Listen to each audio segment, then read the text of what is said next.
ఓం శ్రీకృష్ణ పరబ్రహ్మణే నమః. శ్రీమద్భగవద్గీత అథ ప్రథమోऽధ్యాయः అర్జున విషాదయోగः.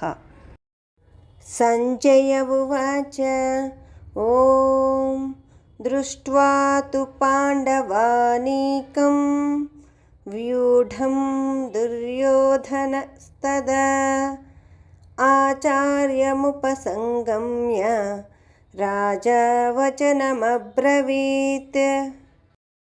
ఈ శ్లోకం యొక్క భావము: ఓ ధృతరాష్ట్ర మహారాజా, నీ కుమారుడు అయిన దుర్యోధనుడు యుద్ధం చేయటానికి ఉరకలు వేస్తున్న తన సైన్యాన్ని, పాండవుల సైన్యాన్ని ఒక్కసారి తేరిపారా చూచాడు. తన బలం ఎంతో, ఎదుటి బలం ఎంతో అంచనా వేసుకున్నాడు. తన సైన్యం ఏ వ్యూహములు రచించారో పాండవుల సైన్యముల యొక్క వ్యూహ రచనను గమనించాడు. వెంటనే తన రథమును తన గురువుగారు అయినటువంటి ద్రోణాచార్యుల వద్దకు పోనిమ్మన్నాడు. సర్వం శ్రీకృష్ణార్పణమస్తు.